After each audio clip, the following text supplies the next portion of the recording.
teman-teman. Perkenalkan, nama saya Muhammad Fatur Rahim. Saya berasal dari SDSIT Madani Loksupun, Kabupaten Aceh Utara. Saya adalah siswa kelas 5. Umur saya 10 tahun. Saya adalah anak kedua. Nama ibu saya Safrida dan nama ayah saya Yasir Arafat. Hobi saya adalah membaca buku. Mumpung lagi COVID nih teman-teman, ayo kita banyak membaca. Selain membaca buku, hobi saya adalah bercerita, main sepak bola, dan tilawah Al-Quran. Sekian dulu ya teman-teman. Assalamualaikum warahmatullahi wabarakatuh.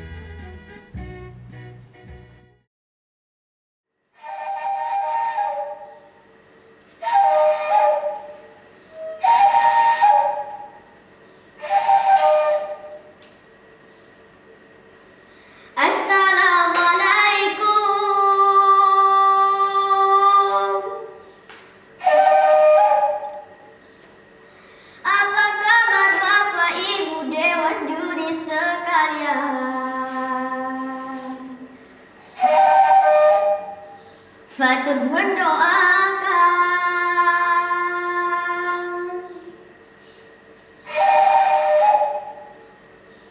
agar selamat sejahtera.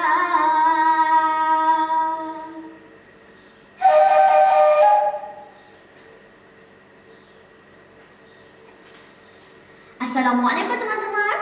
Perkenalkan, nama saya Muhammad Fatur Rahim. Saya berasal dari SDSIT Madanin, Kabupaten Aceh Utara.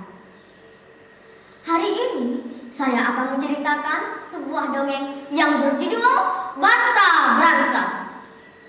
Pada zaman dahulu kala, di sebuah dusun terpencil di daerah Nanggro Aceh Darussalam, hiduplah seorang perempuan bersama anaknya yang bernama Banta Bransa. Banta Bransa sangat rajin dan mahir dalam bermain suling. Ibu dan anak tersebut tinggal di sebuah gubuk yang hampir roboh. Namun, apa hendak dibuat? Jangankan membuat gubuk tersebut, buat makan pun mereka kesulitan. Untuk memenuhi kebutuhan hidup mereka, mereka menempi sekam di kicir padi milik saudaranya yang bernama Jakub. Jakub adalah saudagar kaya di dusun tersebut. Namun, ia terkenal sebagai orang sangat kikir, loba, dan tamak. Bahkan, ia hanya mengupahi ibu Banta Bransa dengan segenggam beras atau 2 genggam beras. Pada suatu hari, ibu Banta Bransa pergi ke kicir padi tersebut tanpa Banta Bransa, karena Banta Bransa sedang sakit. Betapa kagetnya dia ketika sampai di kicir padi tersebut. Kenapa begini? Tidak ada orang satu pun yang datang. Bagaimana aku menapis sekam? Ibu Banta Bransa pulang ke rumahnya dengan perasaan yang sangat sedih. Ketika sampai di rumah, Banta, maafkan ibu nak, ibu tidak membawa pulang apapun. Tidak apa bu, Banta paham. Ibu sudah bekerja keras. Bagaimana kalau Banta pergi ke rumah Paman Jakub untuk meminta segenggam beras?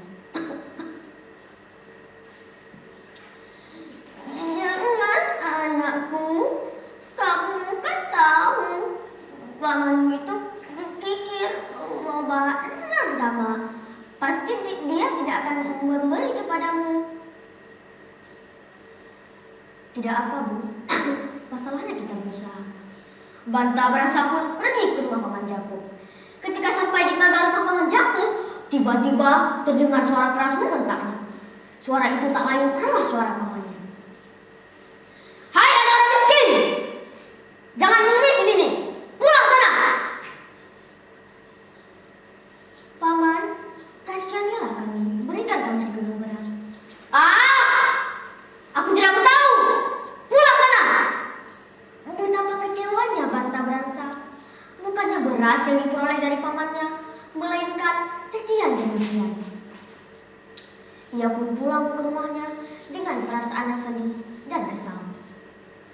Dalam perjalanan pulang, Banta Bransa mendengar kabar dari seorang warga bahwa raja di sebuah negeri yang tak jauh dari dusunnya akan mengadakan sayembara. Raja negeri itu mempunyai putri yang sangat cantik jelita dan rupawan. Ia bernama Putri Trismata. Ia bagaikan bidadari, kulitnya sangat putih, halus dan bersih. Saking putihnya, kulit putri itu seolah-olah tembus pandang. Putri Trismata akan menerima lamaran bagi siapa saja yang sanggup mencarikannya pakaian yang terbuat dari emas dan swasta. Mendengar kabar itu, Banta merasa timbul keinginan untuk mengadu untung. Ia berharap dengan menikahnya dengan sang putri, hidupnya akan lebih baik. Ia pun pulang ke rumahnya untuk memberitahu kepada ibunya. Bu, Banta sangat sayang dan ingin terus hidup bersama ibu. Kini, Banta habis beranjak dewasa. Saatnya Banta bekerja keras memberikan yang terbaik untuk ibu. Jika ibu bersetuju niat tulus ini, izinkan Banta merantau untuk mengubah nasib ibu kita. Pinta Banta merasa. Banta, anakku, kamu adalah anak yang berbakti kepada orang tua. Jika itu sudah menjadi tekadmu, ibu mengizinkanmu, walaupun dengan berat hati ibu harus berpisah denganmu. Tapi bagaimana kamu merantau ke negeri lain, anakku? Jangankan bekal dan ongkos, buat makan sehari-hari pun kita kesusahan. Tidak apa, Bu. Banta hanya memerlukan restu dan izin dari ibu.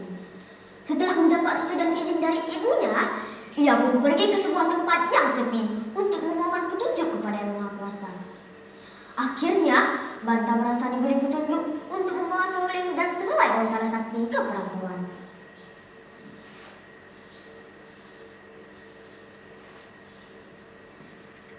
Keesokan harinya, usai meminta izin kepada ibunya, ia pun pergi ke rumah pamannya.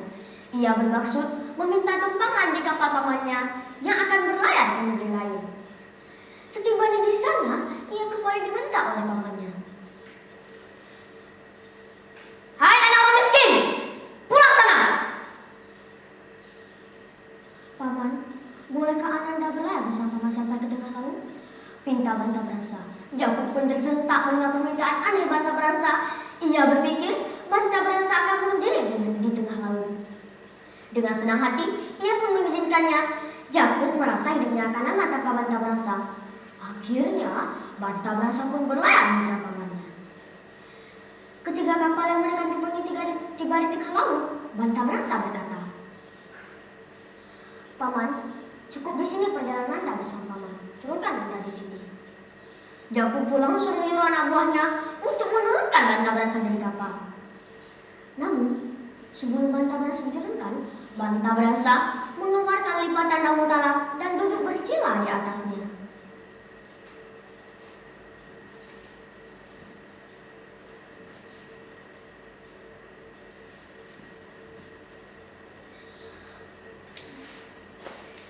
Melihat kelakuan Banta, Jakub pun tertawa. Dasar anak bodoh! Pegawai, turunkan dia dari kapal. Biarkan saja dia mati ikan bekal besar. Namun, betapa takutnya Jakub dan anak buahnya. Ternyata, sehelai daun talas itu mampu menahan tubuh Banta Berasa di atas air. Dengan bantuan angin, sehelai daun talas itu membawa Banta Berasa menuju ke arah barat, sedangkan Jakub berlayar menuju ke arah utara.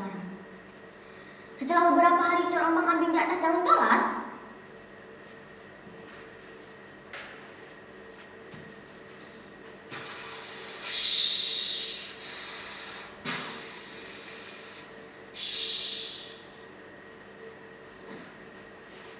akhirnya Banta Berasa tiba di sebuah pulau.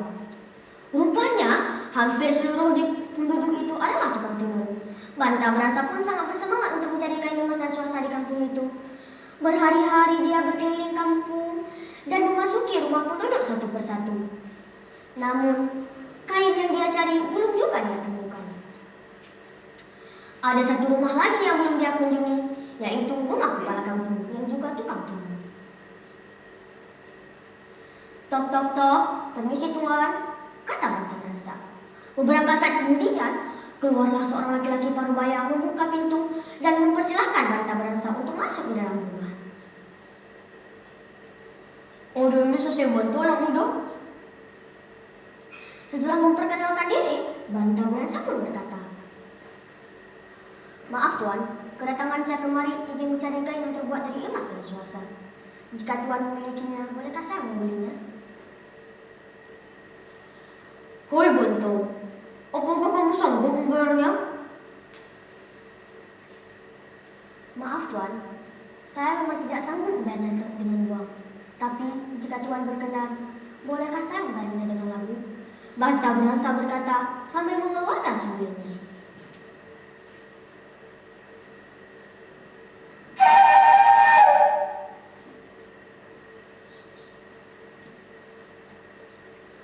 "Hoi Bonto, bolehkah saya tahu kenapa kamu saat meninggal di emas itu?"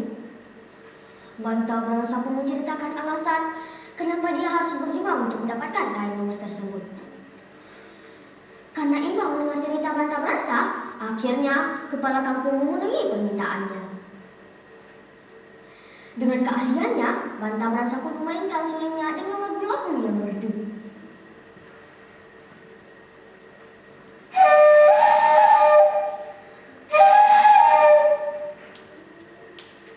Kepala kampung itu sangat menikmati lagu-lagu yang dibawakan oleh Banta.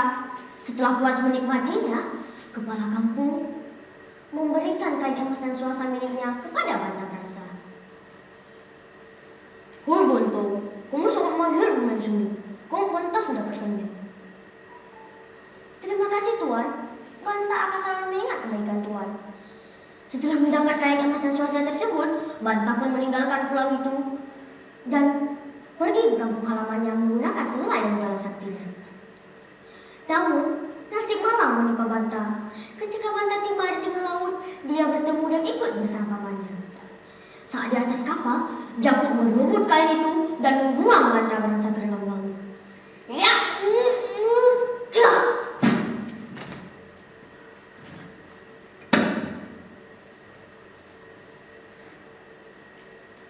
Jakub pun merasa bangga dan dia terus pulang dan meminang putri Tusmata.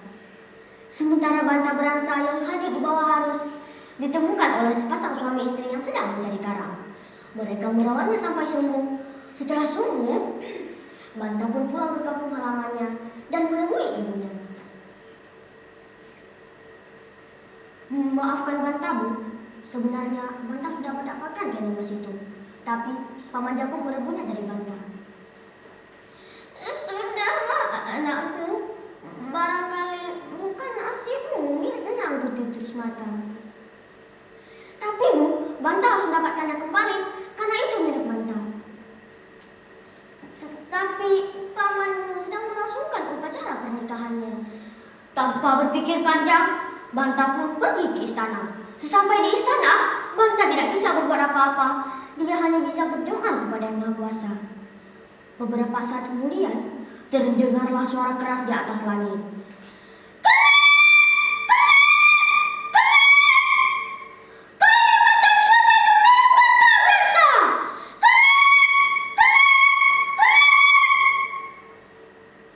Jakub pun tersentak. Semua orang terdiam. Akhirnya, Raja dan Putri Tusmata menyadari bahwa Jakub adalah orang yang serakah, yang merampas milik orang lain. Sementara Jakub yang sedang di pelaminan merasa gugup, mukanya menjadi pucat. Akhirnya, karena takut kena hukuman, Banta Berasa pun melarikan diri lewat jendela. Namun, saat ingin meloncat, kaki Jakub tersandung dan akhirnya jatuh dan tewas seketika.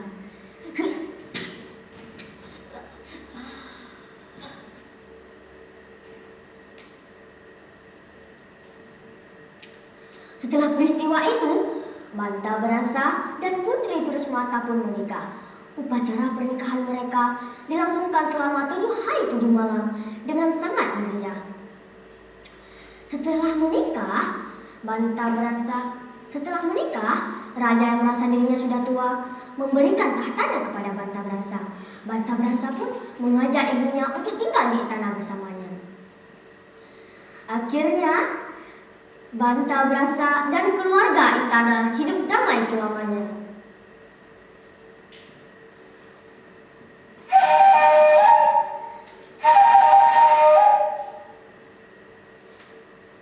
Demikian cerita dongeng Banta Brasa dari Nenggro Aceh Darussalam. Ada dua pelajaran yang bisa kita ambil. Yang pertama, orang yang berusaha semaksimal mungkin akan mendapatkan hasil yang baik. Yang kedua, orang yang serakah akan mendapatkan balasan yang setimpal. Bapak Ibu Dewan Juri sekalian, inilah akhir cerita Banta Brasa. See you next time. Wassalamualaikum warahmatullahi wabarakatuh.